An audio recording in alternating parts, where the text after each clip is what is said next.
Hello and welcome to Bacon and Eggs Sunday Brunch. This week, I'm Tyler Carlin. And I'm Ethan Edgehill. And strap on your question hats, the thinking caps, I don't know, we're answering questions today. We're doing a little Q&A sesh requested by a fan, a yoke, if you will. Ethan, as you may know, I've always wanted to be asked to do a Q&A video. You have. He's been saying this every day since we started the podcast, is how long do you think it's going to take for people to ask us enough questions that we have to make a podcast about the questions? And that answer is today. Today is the day. Because I've always felt like if you are a creator, then a Q&A is like I don't have a topic idea today. I feel like people do it too early all too often. But luckily, we can never run out of topics, because if we do one movie a week for the rest of our lives, turns out they just make more than one movie a week. It turns out. Like, more than one movie comes out pretty much every week. That's true. Plus, we've got to catch up on all the movies that came out before we started right, this. which is over 100 years worth of movies. Is it really? Yes. Cool. Are you are you like confused about film history, or like was that a joke that I missed, or what was the first movie? Oh, look at that. Well, that was the first like motion picture. What was the first like talkie movie? No, like the first I'll take silent film in a theater. It's called the Wedding Singer or whatever. No. What was the first movie made? First movie in the world? It looks like 1890. Yeah, I swear to God, like it's called this like The Story of Kelly Gregg. First feature-length film was an Australian piece called The Story of Kelly Gregg, which came out in 1906. I mean, that sounds about right. Silent films. They had like 20 years of silent films. Though it got largely overshadowed by the epically long and epically racist Birth of a Nation, which came out 9 years later and is often mistakenly credited as the first feature film, per Quora.com. And then 1 year later, they released, I think it was The Death of a Nation, which is also incredibly racist, incredibly hard to find in that it doesn't actually exist anymore, but was in fact the first sequel. Huh. Yep. We've got questions, Ethan. We have questions. Where are we starting? Just from the top? I guess we just start from the top, yeah. So if you ever want to ask us questions in the future, you can shoot, at the moment, emails to baconandeggsmedia@gmail.com. That's where all of these questions came from. And who knows? If you guys like this, then maybe we'll do this more. I'm having fun already. Yeah, we polled our Discord group and our Facebook group and said, hey, you guys have some questions for us? A couple other things like that. And a bunch of people wrote in, and we were going to just, sit on it for a couple weeks, and then we decided, man, a bunch of people wrote in, so let's go for it. So if you enjoy this, write us more questions. You can get us at baconandeggsmedia@gmail.com. So the first question comes from Nathan Anderson. And Nathan wants to know, if you could live in any one movie's franchise universe, what franchise would it be? The only condition is that you would only be witnessing the events. You wouldn't take the spot of a main character. For example, in Harry Potter universe, you would be a muggle or an American wizard. We call those no-mages. No, I think he's just saying you could be an American wizard, but not a British wizard. Wait a minute. I guess every British wizard's a main character because, as confirmed, England's the only place where bad things happen in the Harry Potter universe. Grindelwald was in America. Yeah, I mean, he destroyed a couple blocks in New York. Yeah. So, okay. So let's start rolling stuff out here real quick. Star Wars. Okay. Out. You don't want to be in Star Wars? Absolutely not. Too many of my planets would get blown up. Right, exactly. Like the whole galaxy was enslaved. That's true. Out. So I'm not. Yeah, I don't want to be in Star Wars. Out. Okay. Marvel. Out. Yeah, that sounds horrifyingly Sounds dangerous. Terrifying. I mean, the obvious answer here, and I hate that he wrote it in the question, the obvious answer here is Harry Potter. You want to be in the Harry Potter universe? Yeah, because they've got stuff pretty well handled. They're torturing muggles. That's his whole thing. Who is they? Also, I would not be a muggle. Let's be real here. Voldy and the boys. Right, but I'm American. Voldemort never bothered with Have America. Have you ever seen that tweet where it's like standing in front of Dumbledore's grave and then it's like, "What's up, YouTube? It's your boy Tommy Riddle. Got a special unboxing for you today." That's the whole tweet. It makes me laugh every time. Every time. I laugh every time. I mean, yeah, Harry Potter's in with a good shot. It's like, because except for the couple times that Voldemort came around and like a lot of Britain was under stress. Yeah, no, it seems like they got it pretty well handled. Like there's a law enforcement agency in every country, it seems, that does pretty well at wrangling up the wizards. I'd rather be a hobbit. That was going to be my next thing. It's like if you could live post Sauron or like you just live in the Shire at all. Yeah, probably not a bad call either. I think they're probably doing all right. People always love to say Narnia. I feel like after the White Witch, the white, like whatever. I feel like but I feel like if you get stuck in the wrong If you get stuck in the wrong age, I feel like before the White Witch, it was just like 700 years of misery. Like before the events of the there was Lion, probably a flood at some point. before the events of the Lion, the Witch, and the Wardrobe. If you were a person there, they would have been like, "You are the king." Hello. Yeah. So that would be a tough one to end up in. Yeah, a lot of responsibility. People also, I've seen this question posed a lot on Twitter and Tumblr and all that stuff. People love to say Panem from the Hunger Games. No, That's a real white I people could be thing in the to say. capital. I mean, yeah, that's a white privilege. That's thing. a real white privilege thing to say. It's like, you Yeah. guys, if you could be in the, I don't even want to be in the Capitol. That's terrifying. Those people are terrifying. I mean, yeah, you get to hang out with Lenny Kravitz. That's kind of cool. That would be pretty That'd cool. be pretty cool. Elizabeth Banks seems pretty chill. I mean, not in that movie. No, but I mean, I'm Team Effie in that one, honestly. She was not that bad of a person. They're just brainwashed, right? So they Right, don't but know.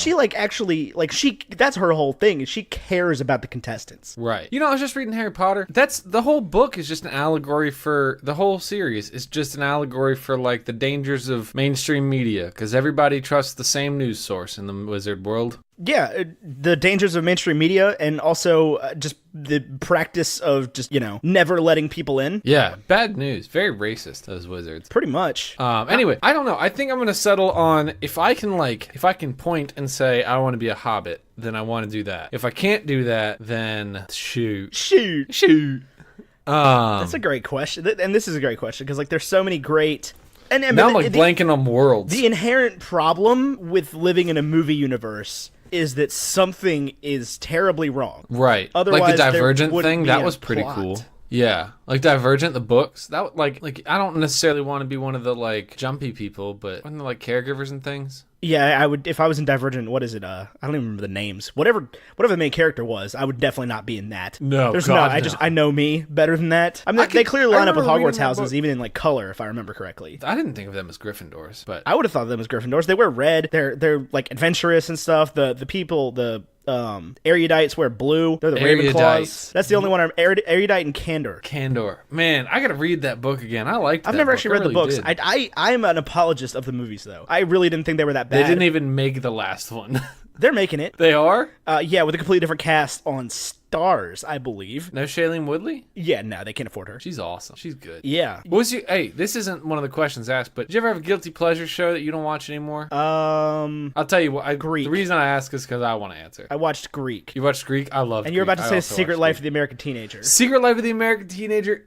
Season 1 is amazing television. You, Tyler Carlin, I want to tell you something about your life. You specifically watch guilty pleasure shows. I do. I watch You Gossip Girl. I watch Greek. Only I watched... watch guilty pleasure shows. That's not true. Yes, it is. Actually, right now, it is. You know what? I've actually given up on television. When we you started watch this, like the CW DC shows. You watch Agents of S.H.I.E.L.D. You watch Gossip Girl. You watch Secret Life of the American Teenager. You watch watch The ABC Bachelor. Family's Greek. I watch The Bachelor every week. No, I mean, I guess right now it's yeah, The Bachelorette. my guilty pleasure show by far is Gilmore Girls. Do you really watch Gilmore I've Girls? seen every episode of Gilmore Girls. Fun fact. Have you really? Yeah. It's because it came on. There was always reruns every day on ABC Family at 5:00, and so my mom would get home from work and just turn on whatever episode was on, and I started caring about the characters. Oh God. And then I had to watch it because I'm I want to know what happens. Oh God. Gilmore, is that the one where the talking never stops? Yeah, they never shut up at any point whatsoever. There's dialogue constantly. Yeah, they all live in Connecticut. Yeah, and there's a town square, and there's a guy that looks like a dad, but he wears a backwards hat, so he's trying to look hip and young. Yeah, his but, name's Luke. He runs the diner. Yeah, he's definitely not a young dude. Definitely an old guy. I don't know. He reminds me a lot of you. He's got a broken boat that he never sees. I've got one of those. All right. Next question. question. from Josh Richter, which is I like that name. I always like the hard consonant.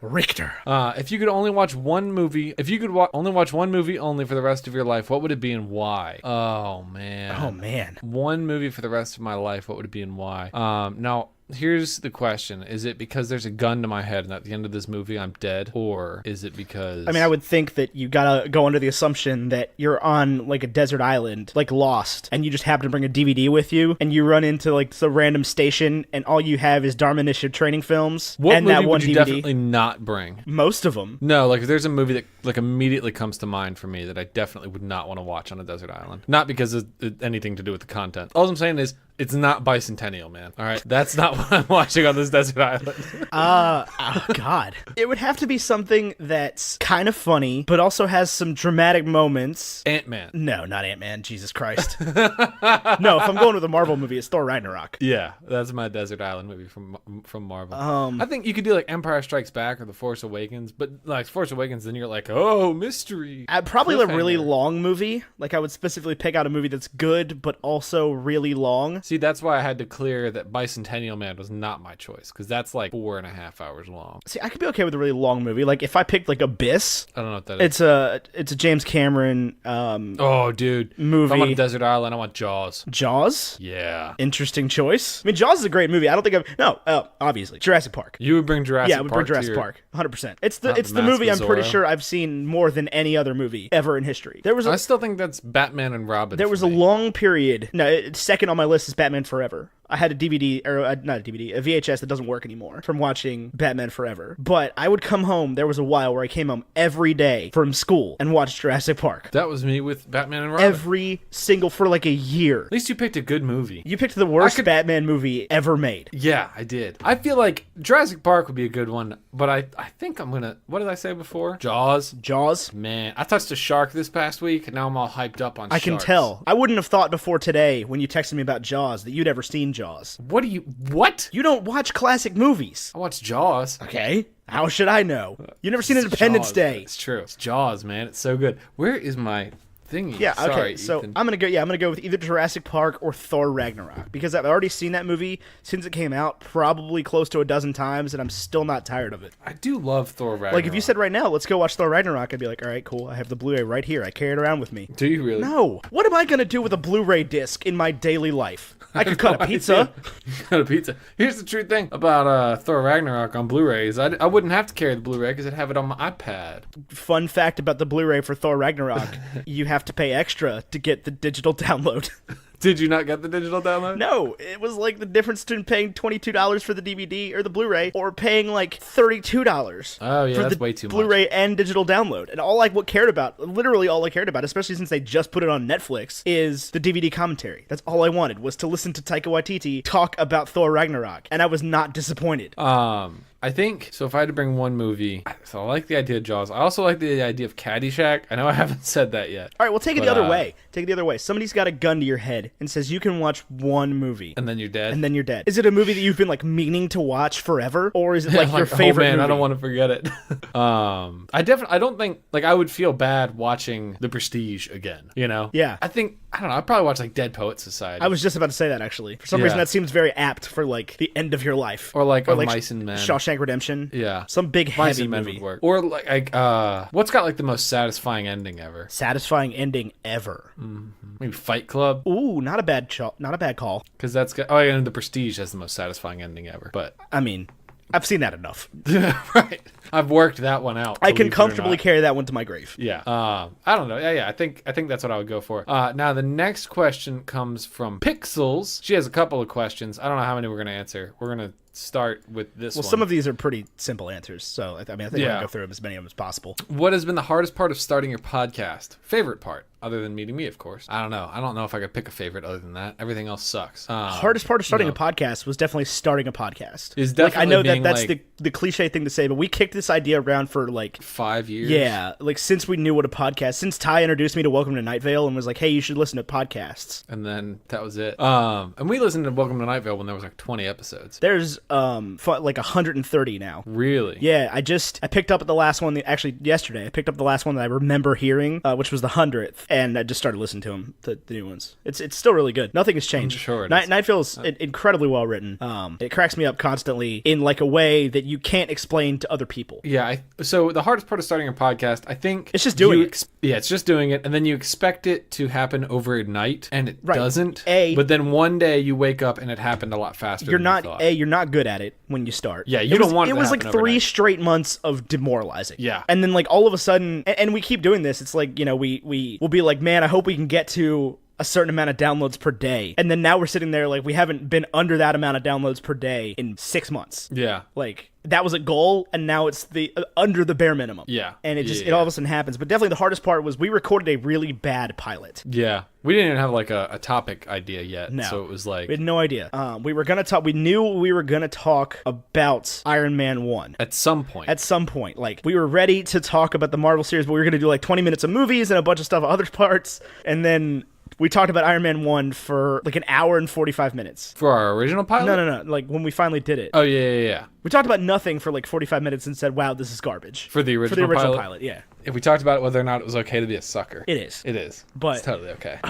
Yeah, and then we talked about Iron Man 1, and we were like, okay, let's talk about some other stuff. And then we're like, wow, this is like a 3-hour recording block that we just talked about Iron Man 1. And then we finished that episode, and we're like, okay, well, let's do the next one. And here we are. We just put up, this will be our 51st upload. Really? That's exciting. Favorite part of doing it, I think some of the guests we meet, as well as the fans we meet, like, it's kind of equal parts. Like, the community that's been built around it is probably my favorite thing definitely. in the world. It's really cool when every week somebody's like, oh my god, I am so excited for your episode to come out tomorrow. And it's not even because, like, I feed on the praise. No, it's not that. It's like, I'm excited that I'm bringing that person some kind of, because I know I get excited when like new stuff comes out, and I'm bringing that to somebody else. But at the same time, like, a lot of the guests are really cool.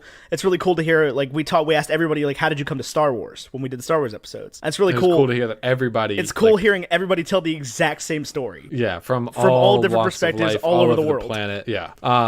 So that's... But I think if I had to say, like, a favorite part, I would definitely say the community around it. For sure. Go-to movie theater snack. Do you have one, Ethan? I do. Well, sort of. I order popcorn more than anything else, but I don't. I wouldn't call that my go-to snack. I think that's just. I don't even buy like Pop Secret. Like, I'm that uninvested in popcorn that I really don't. I don't either. I don't want to pay like $8 for a bag of popcorn. Depends upon what theater I go to. But if I'm gonna buy something to eat during the movie, usually we buy popcorn. But if we're gonna buy candy, I have a different snack. I want to know what yours is. I'll pick something granular like M&M's or Skittles or like gummy Lifesavers. Something there's a bunch of. Like popcorn? No, not like popcorn. I don't like popcorn. I don't know. Right, but popcorn is like that. I get the popcorn's like that, but I'm doing that with candy. Right. It's like I'm never like a bar candy kind of person. I'm never just gonna go buy like a Kit Kat. Yeah. Because then I'm eating a Kit Kat for like 45 seconds, and I'm like, man, now I'm done. And I eat a bag of M&M's for like an hour. Yeah, my go-to theater snack is the same way. I don't think they really sell a lot of like candy bars at the theater anymore, but I go for the cookie dough bites. Whenever I bought stuff at the theater, I always used to get cookie dough bites because that was the only place you could get them. Yeah. Which now also like Goobers. Now you can get them at 7-Eleven, and I just buy my snacks at 7-Eleven and put them in my pocket. In your Bacon and Eggs theater collection My pocket? Bacon and Eggs theater collection, no. Usually I put the snack in my pants and the gigantic drink that I'm sneaking in the hoodie of the pocket. Or pocket of the hoodie. In the Bacon and Eggs theater collection pocket? Yep. Now, this next question, or did you have something else to add? No, it's just like, it was a really great experience one time when I brought one of those, those giant energy drink cans, the big ones, the 32-ounce ones, or whatever With like the resealable cap. It's a great moment when the person I'm with does not realize that I snuck one of those in, and the movie like starts, and I just whip it out and start unwrapping it and like pop the thing off, and he's looking at me like, "Where did you get that? Where did that even come from?" Anyway, next question. So the next question is still from Pixel. She wants to know, movie theater or watching at home, which is better? I have since we started this, I have such a respect for one of these answers, and I'm curious if you feel the same way. I used to be a big watch the movie at home, wait for it to come out and watch the movie at home guy. Yeah, I was too. But now I really look forward to any time I can go see a movie in theaters. Yeah, same here. I found that I think what was happening before was I would only go to a movie in theaters that a lot of people would go to. And as a result, I would have the bad experience of going to a theater where a lot of people who don't go to the theater often are. Does that make sense? Yeah. So like you go and you have the kids that are talking because you're going to like a midnight release of like a Marvel movie or something like that. And even still with those anymore, I think more often than not, at least in my town, I have a pretty positive experience. But I cannot stress enough how much I love being in an audience watching a movie. Like when we saw The Incredibles the other week, and like everybody laughed at the right times, everybody clapped at the right times, and like it was like being a part of a group watching a movie. It like the whole audience experience I thought was really cool. It added to it. Oh, so, yeah, that does nothing for me. Really? Yeah, I don't really care about the other people in the theater with at all. I also like the giant screen and the great sound. Right, that's the big thing. Is like, and especially in where I live here, and I can go to premium theaters. There's a premium theater pretty much across the street from my house, like where I can just go sit in a comfy like leather recliner and watch a movie. Like I went to 2 movies this weekend. This is like last weekend. Well, I went to a movie Sunday night and I went to a movie Monday night by myself. What'd you see? I saw Jurassic World and Ocean's 8. You went to both of those by yourself? Yeah. Where's Katie? She moved home. Oh. Yeah, she's in Fredericksburg. I didn't even ask anybody. I just left. I just got up. I was sitting on the couch and I got up both times and just left. Nice. And it's like I didn't ask anybody if they want to come to movies with me. I'm like, I'm going to watch a movie. I don't need anybody else's like. And that was the That was the thing is I used to always be like, well, I can't go to a movie if nobody wants to go with me. And now I'm just like, don't come with me. Yeah, I have notes to take. I don't want to talk to you. I have processing to do. You're gonna ask me questions. Being with you is going to make it harder for me to sneak this food in. Right. We're more suspicious. Yeah. Yeah. No, I'm huge on the theater approach. If I can see a movie in theaters, I will. Yeah. And like the other problem, like on the flip side of that, is like when you watch at home. Like when I go to the movie theater, that's a sacred experience for me. And that like I will not just silence my phone. I will shut it off. I will turn my watch off. I don't want any whatever it is. It can wait until the end of this movie. Like I get because the movie, like at the end of the day, the movie's not even that long. Right. I sit down and I've got a little tray table right there. I put everything in my pockets on the tray. No, that's nice. Yep. I don't have a tray table. We went to see that movie in Alexandria, the Incredibles 2. I sat down in that chair and it didn't move at all, and I was just like, oh, how are you gonna watch a movie here? Yeah. Well, that was the thing is when I went to see The Last Jedi at that AMC in Roanoke, that is now an AMC and used to be a Carmike, and I just sat down across like 4 chairs and leaned against the wall. Did you? Yeah. That was a good move. All right, let's move on. Yes. Sarah Hanks wants to know, if you could only see one color, smell one scent, hear one sound, and taste one taste, what would they be? Ooh. For me, if I could only taste one taste, I would opt to taste nothing. Yeah, probably. If I could hear one sound, like a note, like an A440. I think I would also opt to hear nothing. But is it a constant sound, or is it like you can only hear train horns, but like only when there's a train? It's like only when they naturally happen. Right. I don't know. Smell one scent. I think that one I could narrow down. Like I think if I generally was smelling nothing, it's not but then, cinnamon. But then like I walked into a room that had lavender. Yeah, it'd be something innocuous like that. Like I could do that. If I could only see one color, blue. I guess I don't know if I have. Yeah, the sky's nice. The sky's nice. Yep. I don't know. That's tough. Those are really tough because I think like with taste, it's the combination of flavors. Like a Hershey Gold Bar is a many number of flavors. That's just. I mean, if I can only taste one taste, like chocolate isn't a terrible idea. Can I taste what a Hershey Gold Bar tastes like? I don't know what a Hershey Gold Bar tastes like. I've never had one. I want you to just treat them as sacred, and that way you'll never have one, and you'll know how good they are. Is that what you're doing? Is that what you're doing with Independence Day? Why you've been refusing to watch it for the 5 years I've been giving you crap for this? Next week is Independence Day. Maybe I should watch it. You should watch it on the 4th. I always got that ack movie mixed up with Independence. That's Mars Attacks, which is hilarious, but not that movie. Independence Day is the one where Will Smith kicks the alien and yells, "I could have been at a barbecue!" You see, like where he pops the guy out of the ship and goes, "Welcome to Earth." Earth's closed. That's not today. Earth's closed. That's Infinity War. That's Infinity War, yeah. What was your favorite movie as a child? I think we already answered this. Jurassic Park. Batman and Robin. Although if I had to pick like a kid's movie, it was the Power Rangers movie with Ivan Ooze. I don't know how young I was when it came out, but I remember like Finding Nemo had a powerful effect on me. It was, I think, Monsters Inc. more than Finding Nemo for me. If I had to pick one between the two. Monsters Inc. was good between too. the two, but I do love Finding Nemo. We weren't like under 5 when those came out. We were probably in the like 8 to 12 range. Yeah, we were a little bit older because I remember when we got Finding Nemo on DVD. Well, probably not then, but like we had Finding Nemo on DVD, and I had just had some of my teeth pulled because I had to get 4 teeth pulled so they could put my braces on. Because I guess I have too many teeth or had too many teeth. Whatever. Pretty sure I only have like 10 teeth now. Not sure. I've had a bunch of teeth pulled. I think 10. I think I have 10 teeth pulled. So I guess I have 22, but I had 4 teeth pulled, and I was young. I was like 10, maybe 11. I had my braces on really early. And I was still just like, because they gave me like laughing gas because I was terrified of needles. And the big Novocaine needles are the worst thing in the whole world. And so they gave me some of that, and I came home, and all I wanted to do was watch Finding Nemo, and I couldn't figure out how to put it in the DVD player. And Mom had to help me, and she keeps talking. She always tells the story how she went over there, and it was just like upside down in the DVD player, and I was just sitting on the floor crying because I couldn't figure out how to make the movie work. You poor little baby. But yeah, I think as far as like when I was a child, yeah, it was definitely Jurassic Park or that Power Rangers movie that I don't know what it's called. I think it's just Mighty Morphin Power Rangers, but it's the one that's got Ivan Ooze as the villain. I liked Teenage Mutant Ninja Turtles 2. I did not. They terrified me as a kid. No, I was all about it. But I don't think that's my best answer there. I think my first favorite film was probably The Prestige, and it's still one of my favorites. Favorite movie as a child, we answered that. You can just delete me saying that. Best thing about podcasting, we've answered that. Ooh, Team Edward or Team Jacob? Is neither an option. Here's my problem, okay? I don't really know what the story's about. I know Jacob's a werewolf and Edward's a vampire, and I know that one of them gives Bella a child. Whatever. Here's my problem, is Robert Pattinson always talks about how he thinks Twilight is so stupid. And I don't believe it. I think it's an act. I think that he is capitalizing on knowing that if he says Twilight is stupid, people will respect him for it. I do respect him for it. That's why I'm Team Edward. I'm always, all day Team Edward. I'm Team Edward. Cedric until I'm Team die. Edward because he's Cedric Diggory. Right. But I think that he is just doing that because... So I only read the first one, which didn't have... I did not read any. I read the first one just because it was one of those things like everybody was doing. I've never seen any but the first movie as well. And so I don't really know anything about Jacob because I don't think he was in the first one. I don't know. I have no idea. I don't remember him being in the first one, but I'm Team Bella's dad.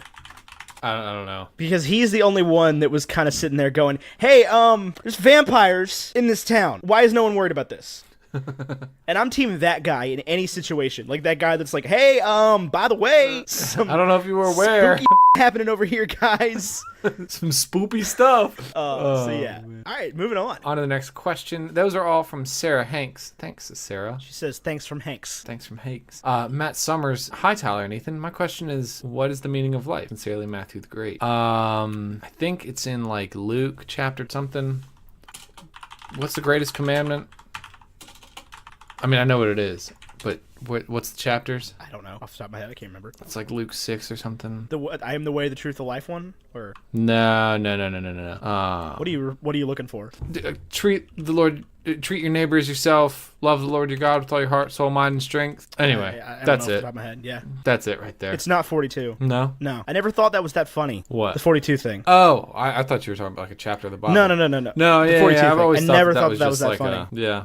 Maybe it's because it had already been like memed and ruined for me by the time I saw the movie. It had been neck-bearded. Yeah, by the time I saw the movie, because I was kind of late on that one.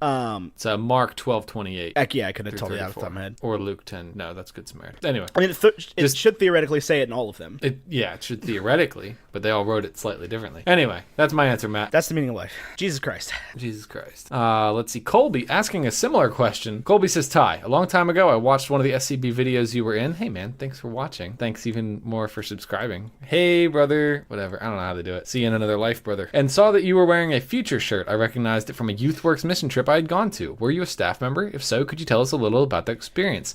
Absolutely love the show. By the way, great job, guys. All right, so back a couple years ago, Tyler Carlin was a staff member for YouthWorks, which is a mission trip organization based out of somewhere that does things all over the place. I have no idea. Are they based in Minneapolis? Yeah. So you got sent to like home base. Yeah. They want to keep an eye on you. Yeah. I'm going to let you tell this because this is your thing. Yeah, when I was the summers after my freshman and sophomore year of college, I was on staff for a company called YouthWorks. We led mission trips in like inner cities around the country. At least that's what I did. There was other mission trips at like Indian reservations, in like rural areas, but just like a variety of community projects, and kids would come for like a week at a time, or not kids, youth would come for a week at a time, and the youth. I was the program coordinator both summers, so I organized everything after the mission work. So they would do mission work from like 8 in the morning to 5 in the afternoon, and then we would do an evening activity, and then we would do club. So I organized the evening activities, so like we went to like museums and parks and stuff like that. We went to like a beach one night.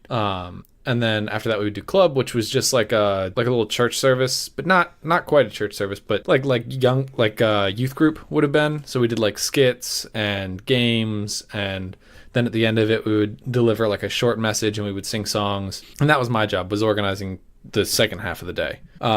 The t-shirt was from a company called Youth Enterprises, which is based in Minneapolis, and they sell like one-word t-shirts, and they give jobs to inner city kids to design and print the shirts, and counseling after schools. And the kids go from something crazy like a 15% chance of graduation entering the program to a 98% chance of graduation leaving the program. It's a really good company, and they they taught the kids stuff. My first summer I worked in Duluth, Minnesota. Second summer in St. Paul. I was actually fired at the end of my second summer for texting and driving because of a misunderstanding, but they had compliance rules they had to follow, and there's nothing they could have done about it. Nothing I could have done about it, but I wasn't texting and driving. But yeah, I remember whatever. back when that happened, I was definitely team like, how dare they? This is such bullshit. They don't understand culture. They don't understand what it's like out there, man. And now I'm just like, yeah, it's corporate America. Yeah, I mean, They're like, probably avoiding a lawsuit. right. There was a "How's my driving" number on the back of my car, and I was in a parallel parking spot with the car running, but I was parked looking up directions, and somebody called that number and said, your driver was on their phone while driving, and I wasn't driving, but the car was on, and I was on my phone, and Look, so here's where it is. their corporate policy was that was grounds for termination. I don't believe in the whole snitches get stitches mentality, because then you just have a lot of people getting stitches because somebody snitched on the stitch or snitch on the snitch, and it's a bad thing. But like, if you call one of those "how's my driving" numbers, you're an actual cop.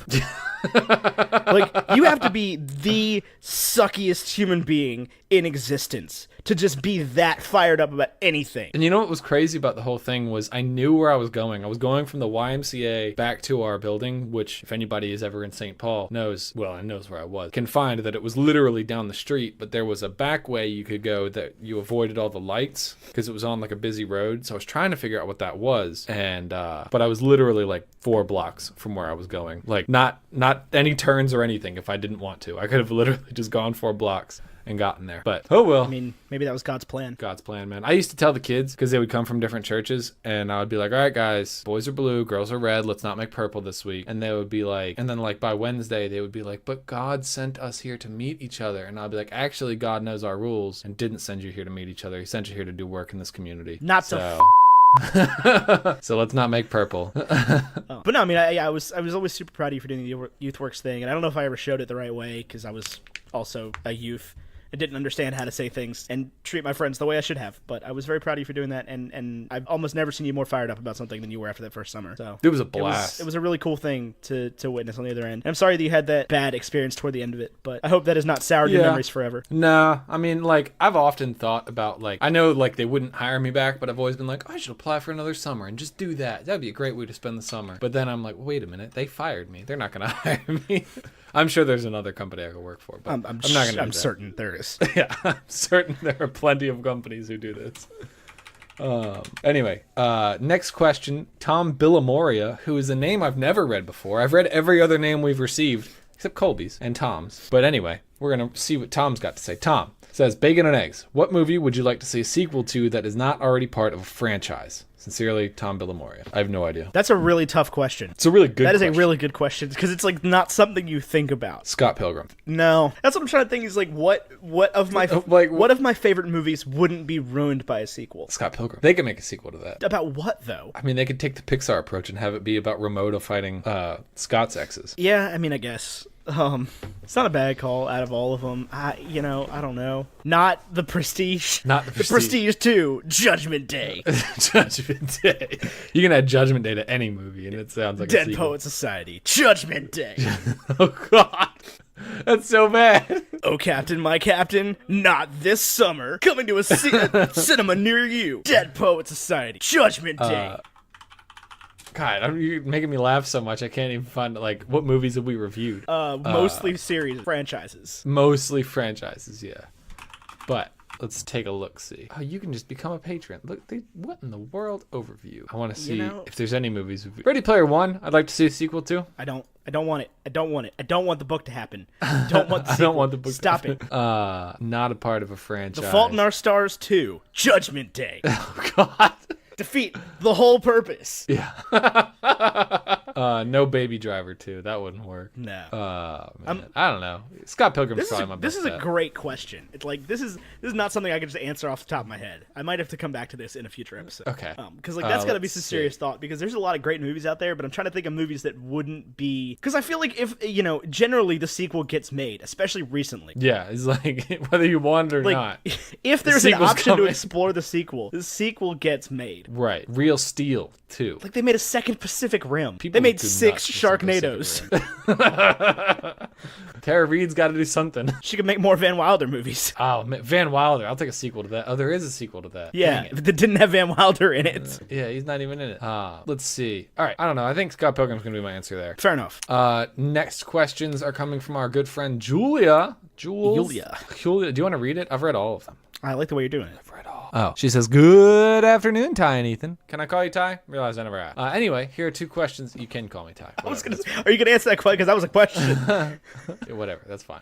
Anyway, here's 2 questions for the AMA, 1 serious and 1 fun. Use either one if you wish. How do you get yourself to do things when you have no motivation to do so? Currently suffering from a bout of anxiety/depression and trying to get out of the funk without medication. So, answering this question, I've been here before. For one, the without medication thing is a stupid thing. Whatever reason to not want to be medicated unless you can't be medicated is there's no good reason for that unless you're allergic to the medication, because you wouldn't deny insulin to a diabetic, and if you have a cold at night you take NyQuil. If you're sick you take medicine to get better. And there's nothing wrong with taking medicine, but if you really don't want to do medication, that's whatever. I found that doing hands-on labor was always really good for me.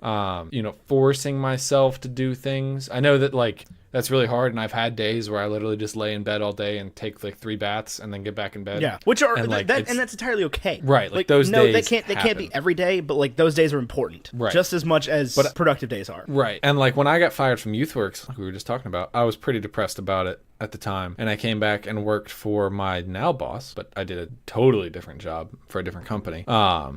And I literally I did 2 jobs. One of the jobs was I picked up trash after people put up blinds in dorm rooms on a college campus. So they would take the blinds out of the packaging and I would pick up all the trash and run it to the dumpster and come back. And that was just monotonous physical labor. And then after that, we did a job in West Virginia where we replaced the spikes in what are those? What's rebar? Yeah. We replaced the rebar spikes in the big cement blocks in the parking lot. So literally all we did was we went to every little block in the parking lot, and this was a huge a mall parking lot, and we had a sledgehammer, and I guess somebody came before us and took the spikes out, and we would put spikes in and just hammer them into the ground. I guess there was no spikes before because the pavement was sealed, so we would just take a sledgehammer to the rebar and just slam them into the ground. We went all through the parking lot doing that, and that'll get your mind off things because there's no pain worse than right. that. As far as getting your productivity back, I've always found that setting deadlines for myself and then finding somebody to hold me accountable to them helps. Yeah.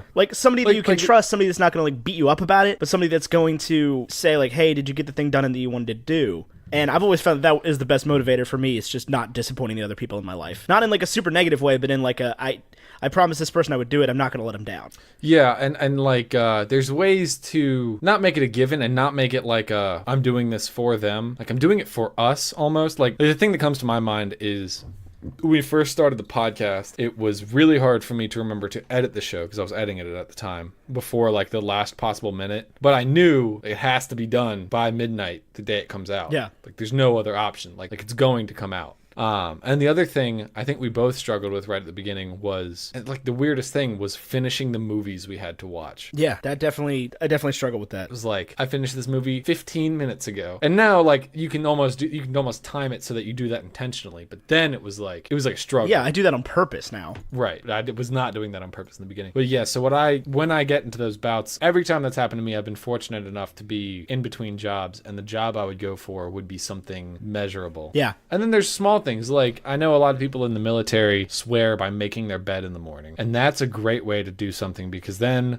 A, you are no longer in your bed. B, you've started your day on something productive. And C, even if you do nothing all day, you get to get into a made bed at the end of the day. Right. It's a win-win-win-win-win. And because that's the first step is just get the out of bed. Always. Oh yeah, you can't stay there. Get out of that room. Yeah. I don't care if you sleep on the couch. Get out of that room. And that's the problem for me is and I've been dealing with this a lot recently, and not to compare this to anybody else's struggle, but it's my whole workstation for what we do here with the podcast is in my bedroom, and I hate it. Yeah, that was one of my priorities in buying a house was that I could have this is a room for sleeping, and right. I am doing all of my work here. I spend all of my time in this room outside of work, but that'll hopefully change soon. Anyway, I hope that this helped. We're definitely not experts by any means, but if you want more of talk on mental health, I definitely recommend the Is This Adulting podcast. They're also not mental health professionals, but they're a lot closer than we are. And they're just super nice guys. So anyway, that was a fun question. Fun is the wrong word. That was a heavy. Jeez, Doc. That was a heavy question. Jeez, Doc. It's kind of heavy. If you could go back in time to any event, what would it be and why? This is such a white people question. White people are the only people on the planet that want to go back in time. Yeah, pretty much. Like, where anything could possibly be better. I guess it depends upon how far back you go. I don't know. I mean, the Japanese and Chinese and those kind of like advanced Asian societies probably aren't too upset with it. I don't know. It's pretty cool to be in Japan right now. There's no military. Right, but it's always been pretty cool to be in Japan. Like during the Age of the Samurai, like. Would you want to go to the Age of the Samurai? No, I'm white. I'd be dead. I have the same problem that the different cultures have in America. Right. I don't know what I would go back to. I have no honestly. idea. Like, it'd be something probably recent. Like I would want to see what like the landing on the moon did to people. Yeah, like stuff like that. But I think that like if you looked at parties and press coverage and like how wild people went, I bet the Caps winning the Stanley Cup was bigger than landing on the moon. I don't think so. That was a big deal. We don't celebrate like that anymore. I feel like we celebrate too much. Celebrate. Yeah, but it's like every little achievement is just immediately forgotten these days. It's weird. I don't have much desire to go back in time. I think I would do like the Ebert thing and be like, go see my favorite movie for the first time again. But if I go back in time, do I lose that memory? I don't know. This is a good question. Because like a lot of the big events in life have been negative things that were then corrected very slowly over time. Yeah. Anyway, I don't know. I have no idea what I'd go back to. If I ever figure it out, I'll let you know. It's not like we don't talk all the time. Let's see. Vital that this question is answered. This is coming from Dr. TJ Rackelberg, or Taco Jellybean Rackelberg. Would you rather fight 50 ducks-sized Ethan or 1 horse-sized Tyler? I think I'd go for the horse. Yeah, like you're not that much smaller than a horse currently. You're bigger than I am. So now there's 50 bigger than the horse ducks. No. There's a bunch of me that are the size of ducks. Oh, that makes it harder. I think I would want to fight the little Ethan. I don't know. There's 50 of them. I was thinking like 50 ducks the size of Ethan. And I was like, I definitely don't want to fight that. Yeah, in that case, like we're on the grand geological time frame, we're pretty much the same size. Like right. 50 is a lot more than 1. I don't know. This is like the duck-sized horses. That's the exact thing, question, right? yes. Would you rather fight 50 duck-sized horses or 1 horse-sized duck? Which, at that point, you got to go for 50 duck horses. Yeah, you got to go for the little one. Because I couldn't defeat a single horse. Right, and ducks are mean, too. Like, ducks are meaner than horses. I'm going to fight the ducks. Because ducks are... What kind of ducks are we talking about? Like, the Aflac duck has got some size, but a mallard, that's a small duck. What's the little tiny one? The, like, wood... Not the wood fin, the wood duck? Not the wood duck, though. Like a hooded merganser? Yeah, that one. The one that sounds like a Yu-Gi-Oh card. A little itty-bitty one. Dying now. Yeah, hooded mergansers is just little guys. But I'm thinking, what is the duck? The Aflac duck, like the one that's listed on Wikipedia is whatever. You search a duck, like Ursus, like whatever the Latin for duck is. The bufflehead is the first one on Wikipedia, and that's a small duck. No, that's not the Aflac duck. We looked this up before, but I can't remember what kind of duck is the Aflac duck. All you have to type in is what kind of D. It's an Indian runner. It's a white pekin. Wait, what? White. I'm looking at Indian. White Pekin. This is the duck, man. Like, it's 100% the duck. The white Pekin breed of duck is the type of duck used in the making of the Aflac commercials. The Pekin duck originated in China and was introduced to the Americas in the 1870s. Introduced to the Americans in the 1870s. Somebody specifically brought ducks here. Here's the thing about this duck is that the male is still only 10 pounds. So you still got to fight like 500 pounds of duck. But how much does a horse weigh? A lot more than 500 pounds, I think. You think? 840 to 2,200 pounds. Yeah, like, is it like a Clydesdale? Ducks. Like, Clydesdale-sized duck, or Ethan? Clydesdale-sized Tyler? Because, I could put up a pretty good fight. Like, I'm pretty scrappy. Clydesdales are on the... Oh, no, that's kilograms. Okay. Yeah, no, they're heavy.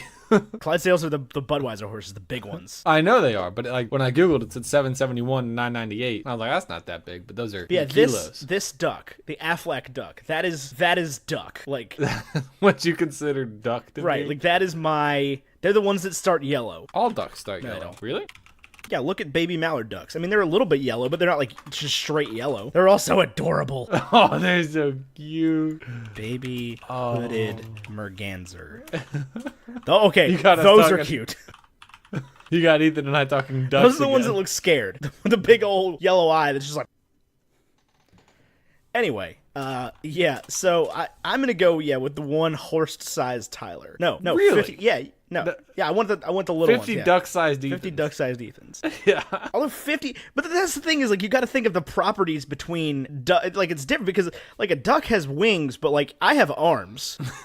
Like 50 of me. But they're 10 pounds. They're 10 think pounds. about this, man. Like Gulliver still gets wrecked by the Lilliputians. Like REKT. Gulliver gets wrecked because Gulliver's an Wrecked. idiot. Gulliver's an idiot. Could you punt? My dog weighs 10 pounds. Would you rather fight 50 of my dog or one 800-pound thing?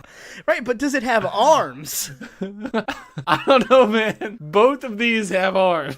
Right, but like that's what I'm saying is like if you consider that none of them have arms, like the tiny horses are a lot less likely to do damage to the giant duck. Goliath lost to one David. Oh my god, have you not watched the TED Talk? No, I haven't. Hold on, I gotta text my wife Watch and let her know that we're recording. Watch Malcolm Gladwell's TED Talk on how there's no possible chance in hell Goliath would have ever won that fight. That like I will. that was not a fair fight because David was obviously going to win that fight and he was like an assassin. Oh gosh, she's calling again. Must be important. Oh wait, never mind. Okay. Anyway, I'll go with I guess I'll go with the little ones. I don't know. I think that'd be a much more fair fight. But then again, I guess the question is which would you rather fight and not they're fighting each other, which would win in a fight?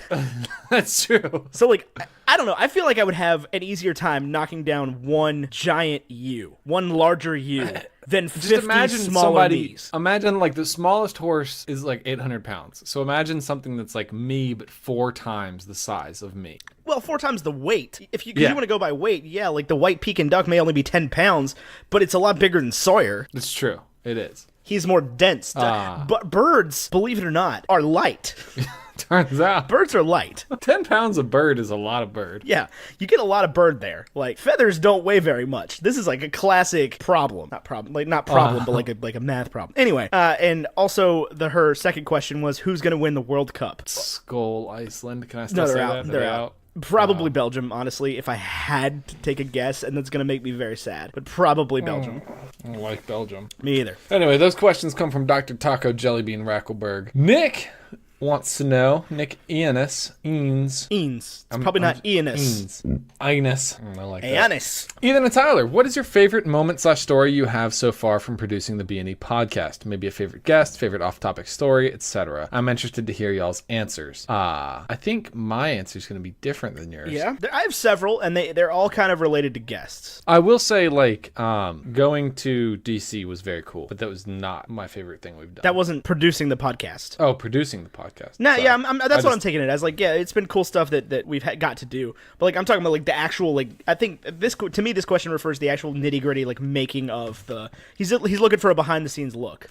Right. I mean, my favorite episode to date has not changed. is it A New Hope with Carrie Pegg from Nerdium? No, although I do love that episode. That was such a throwout because Carrie like just started interacting with us on Twitter, and like we never met before. I'd never heard of Nerdium. I was just like, hey, this is a cool guy. And then we shot up an email and we're like, hey, you want to come on our podcast? And I didn't realize that at the time Nerdium only had like 7 episodes, which is like totally fine. I just like the way that he carried himself on Twitter and everything seemed like they were much more established. He was definitely a fake it till you make it kind of guy. And right. And he then faked it and made he came on the show and the show was awesome. Right, like it's one of our best received episodes. It was one of the most fun to make, regardless of whether or not it's my favorite, just because the dude is just plain hilarious. And it's like I cut stuff out just because it was personal bits or they're kind of inappropriate and stuff like that. Then there's stuff that gets left in, like where he said he just leaves the cap off his bleach so that his son can either make it or break it in the world. Right.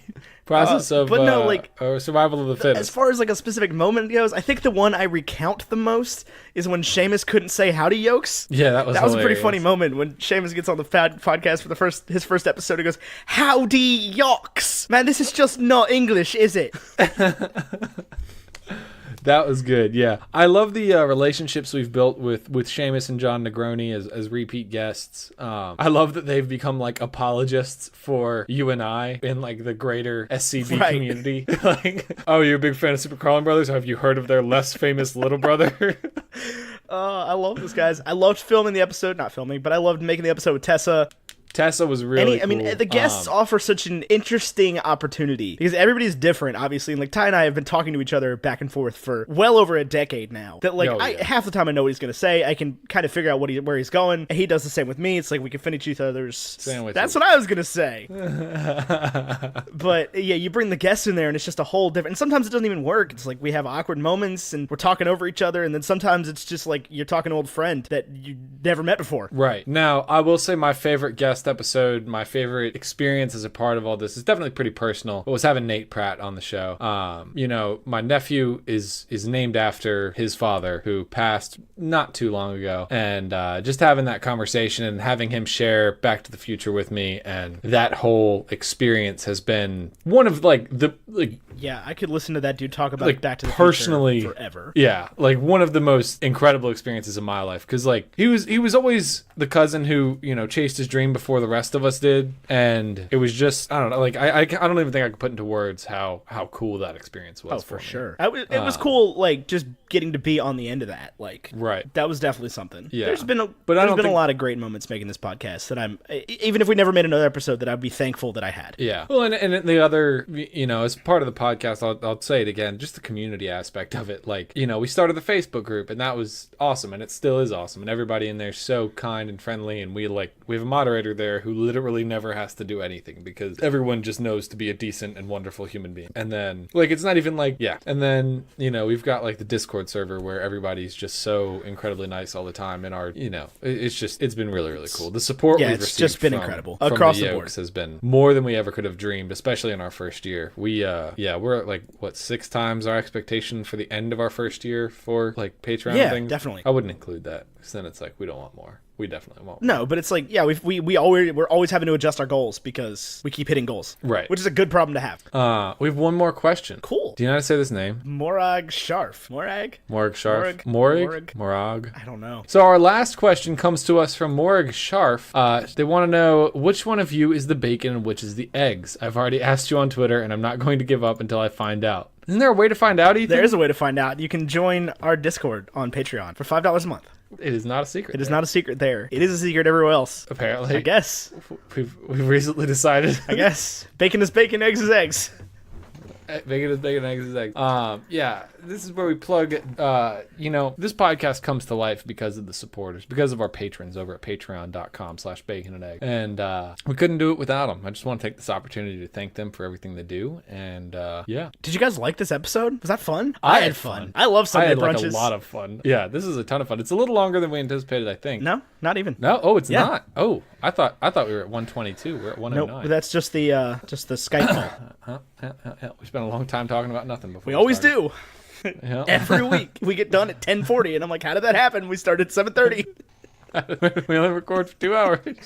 Oh, this is fun. I had fun. Sharp. I'm glad we did it. I did too. Let me see. Let me just refresh the email one last time. Make sure nobody else Let me go to asked anything. I'm gonna just thank you guys so much for listening to this episode of Sunday Brunch. It's been like a total blast to record. I hope you liked the AMA format. If you have any other questions for us, you can always send them to us at baconandeggsmedia@gmail.com. Once we get a couple more, maybe we'll do another one of these. Maybe we'll make it like a monthly thing. Who knows? Who knows? I don't know. I'm not willing to make that promise right now. Yeah, because we don't get that many questions. But we would love to answer your questions as they come. As always, I'm Tyler Carlin. You can find me on Twitter and Instagram at AmeriCarlin. He's Ethan Edghill. Twitter, Instagram at WowNow. The O's are zeros. You can find the podcast on Twitter at Baconandeggs23. And you can join our public Facebook group for anybody who wants to hang out with us, or if you really love us, you can head over, and you have the extra dollars, you can head over to patreon.com/baconandegg. Check out some of the great reward tiers we've got set up over there. We've recently restructured. People seem to really like what we've put together this time around, and we are well on our way to hitting our next goal. So we'd love to have you join the Discord world, or just the Patreon world in general. Anyway, that's all I've got. That's all I've got. Do we do an A phrase? I don't know. I don't think we do. Bye. Bye. Bye to yolks.